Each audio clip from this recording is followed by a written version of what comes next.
Let me show in a parable to what extent our nature is enlightened or unenlightened. Envision human figures living in an underground cave with a long entrance across the whole width of the cave.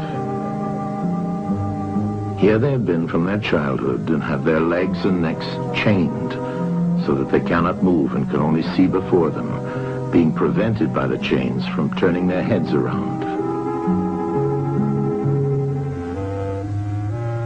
Above and behind them, a fire is blazing at a distance. They see only their own shadows, which the fire throws on the opposite wall of the cave. For how could they see anything but the shadows if they were never allowed to move their heads?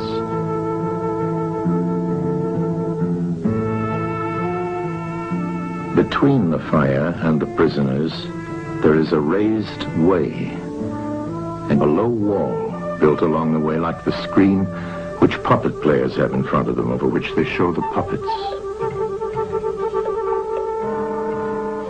Do you see men passing along the wall, carrying all sorts of articles which they hold projected above the wall?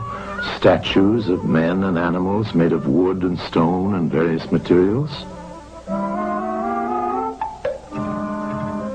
Of the objects which are being carried in like manner, they would only see the shadows. And if they were able to converse with one another, would they not suppose that they were naming what was actually before them?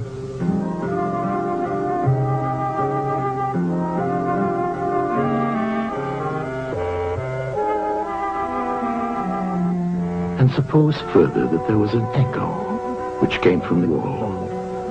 Would they not be sure to think when one of the passers-by spoke that the voice came from the passing shadows? To them, the truth would be literally nothing but the shadows of the images. And now look again and see what will naturally follow if one of the prisoners is released. At first, when he is liberated and compelled suddenly to stand up and turn his head round and look towards the light, all this would hurt him, and he would be much too dazzled to see distinctly those things whose shadows he had seen before. And then conceive someone saying to him that what he saw before was an illusion, but that now, when he's approaching nearer to reality and his eyes turn toward more real existence, he has a clearer vision. What will be his reply?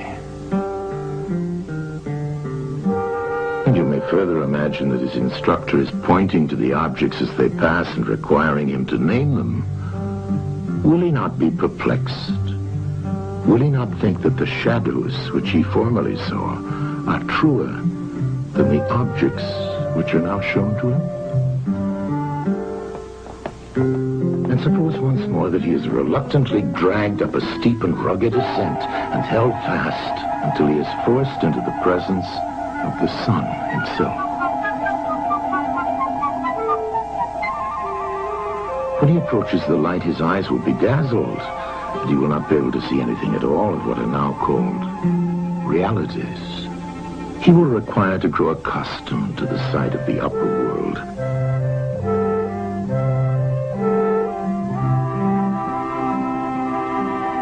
And first he will see the shadows best.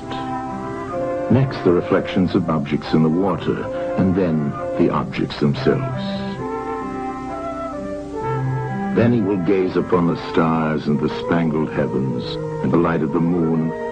He will see the sky and the stars by night. Last of all, he will be able to see the sun, and not mere reflections of it in the water, but he will see the sun in its own proper place and not in another. And he will contemplate the sun as it is. Will he not then proceed to argue that it is the sun who gives the season and the years, and is the guardian of all that is in the visible world, and in a certain way the cause of all things which his fellows had been accustomed to behold. Clearly he would first see the sun, and then reason about it. And when he remembered his old habitation and what was the wisdom of the cave and his fellow prisoners, do you not suppose that he would bless himself for the change and pity them?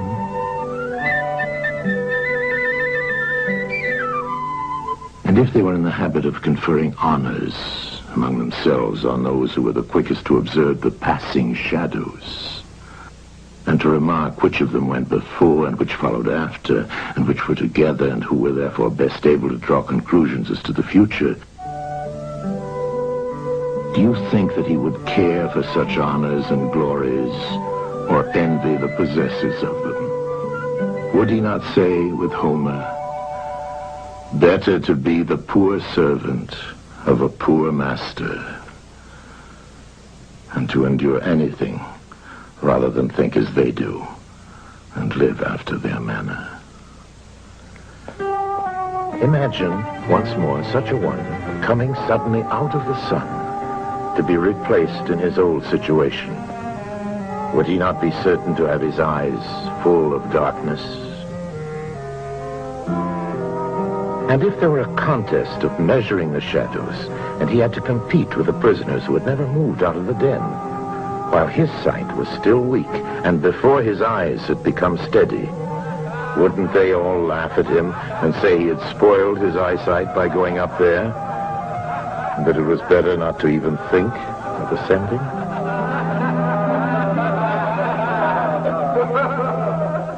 And if anyone tried to release another and lead him up to the light, let them only catch the offender, and they would put him to death.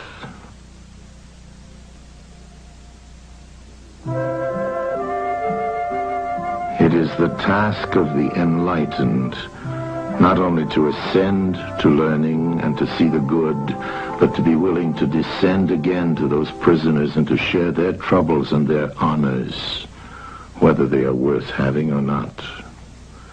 And this they must do, even with the prospect of death.